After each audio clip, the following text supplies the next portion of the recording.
Hello friends, welcome to our YouTube channel RSB000। तो आज का करंट अफेयर शुरू करते हैं। भारत के नेतृत्व में किस वर्ष को अंतर्राष्ट्रीय बाजरा वर्ष के रूप में मनाया जाएगा? तो इसका उत्तर है 2023। केंद्रीय कृषि और किसान कल्याण मंत्री नरेंद्र सिंह तोमर ने किसानों के लिए राष्ट्रीय खाद्य और पोषण अभियान को लॉन्च किया। इस अभियान का आयोजन भारतीय कृषि अनुसंधान परिषद ICAR द्वारा किया जा रहा है। इस साल कृषि के लिए बजट को बढ़ाकर 1.23 लाख करोड़ कर दिया गया है। 2023 को भारत के नेतृत्व में अंतर्राष्ट्रीय बाजरा वर्ष के रूप में मनाया जाएगा। हमारा अगला सवाल है, ब्रिक्स राष्ट्रों ने हाल ही में किस संघ द्वारा प्रस्तावित कार्बन सीमा कर का विरोध किया है? इसका उत्तर है EU। ब्रिक्स राष्ट्रों अर्थात ब्राज़ील, रूस, चीन, दक्षिण अफ्रीका और भारत ने यूरोपीय संघ EU द्वारा प्रस्तावित कार्बन सीमा कर का विरोध किया है। 27 सदस्यीय यूरोपीय संघ के हाल ही में कार्बन संघ वस्तुओं के आयात पर सीमा कर लगाने का निर्णय लिया है, जिसे 2026 से लागू किया जाएगा। अगला सवाल है, किस देश ने फैसला सुनाया है कि 996 की ओवरटाइम प्रथा अवैध है?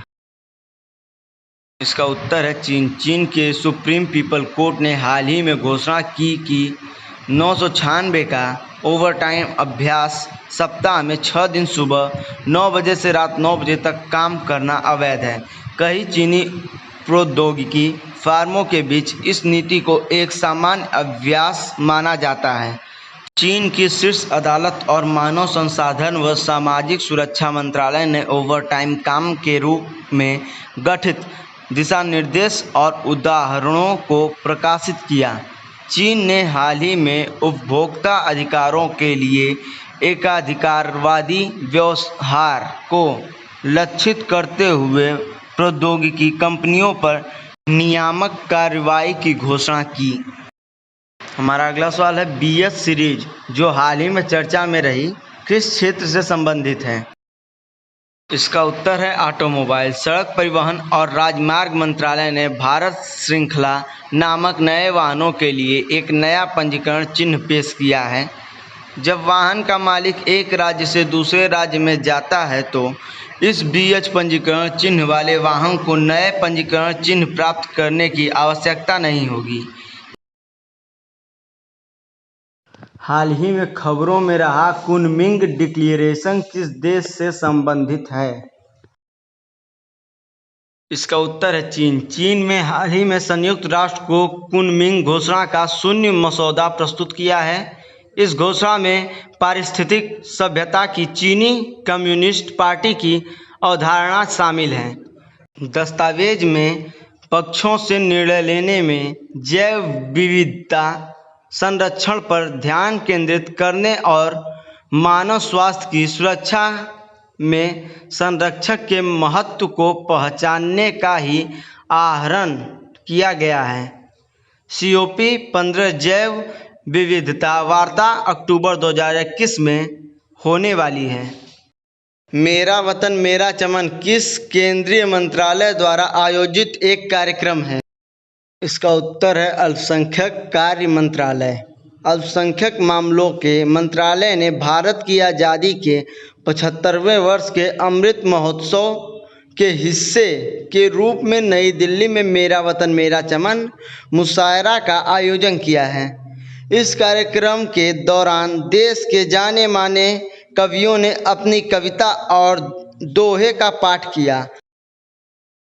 माई पैड माई राइट परियोजना नाबार्ड की एक पहल हाल ही में किस राज्य में लॉन्च की गई? इसका उत्तर है त्रिपुरा। केंद्रीय वित्त मंत्री निर्मला सीतारमण ने त्रिपुरा में माई पैड माई राइट परियोजना को लॉन्च किया। यह परियोजना नाबार्ड और NAB फाउंडेशन की एक पहल है जो ग्रामीण क्षेत्रों में महिलाओं को सहायता, अनुदान, मजदूरी सहायता और उपकरणों के माध्यम से बेहतर आजीविका और मासिक धर्म स्वच्छता प्रदान करती है।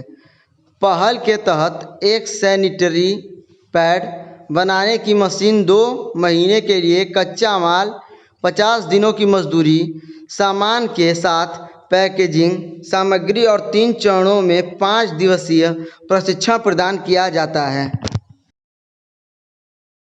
हमारा अगला सवाल है, जहाजरानी मंत्रालय ने किस राज्य में एक नई समुद्री अध्ययन पर कौशल संस्थान skill institute on Mary studies की घोषणा की? इसका उत्तर है असम। केंद्रीय बंदरगाह, नौवहन और जलमार्ग मंत्री सर्बानंद सोनोवाल ने भारतीय समुद्र विश्वविद्यालय चेन्नई के तहत असम के गुवाहाटी में समुद्री अध्ययन पर एक कौशल संस्थान skill institute of Mary studies की स्थापना की घोषणा की। गुवाहाटी में पांडु में एक नई जहाज मरम्मत सुविधा की स्थापना के लिए पहले भारतीय अंतर्देशीय जल अधिकरण और हुगली कोचिन शिपयार्ड लिमिटेड के बीच एक समझौता ज्ञापन पर हस्ताक्षर किए गए थे। इसके लिए तकनीकी सहायता IIT मद्रास द्वारा प्रदान की जाएगी। लॉ गणेशन ने किस भारतीय राज्य के 17वें राज्यपाल के रूप में शपथ ली? इसका उत्तर है मणिपुर। पूर्व राज्यसभा सदस्य लॉ गणेशा ने इम्फाल में मणिपुर के 17वें राज्यपाल के रूप में शपथ ली। मणिपुर उच्च न्यायालय के मुख्य न्यायाधीश PV संजय कुमार ने लॉ गणेशा को पद और गोपनीयता की शपथ दिलाई। इससे पहले राष्ट्रपति रामनाथ कोविंद ने गणेशम को अंतरिम राज्यपाल गंगा प्रसाद के स्थान पर मणिपुर का नया राज्यपाल नियुक्त किया था। अगला सवाल है, एरियस किस केंद्रीय मंत्रालय से जुड़ी एक पहल है? इसका उत्तर है नवीन और नवीकरणीय ऊर्जा मंत्रालय। नवीन और नवीकरणीय ऊर्जा मंत्रालय की एक पहल है। इसका गठन नवीन और नवीकरणीय ऊर्जा मंत्रालय द्वारा वर्ष 2014 में एक सोसाइटी के रूप में किया गया था। अक्षय ऊर्जा के लिए राज्य नोडल एजेंसी इस एसोसिएशन के माध्यम से एक दूसरे से अनुभवों को साझा करती हैं।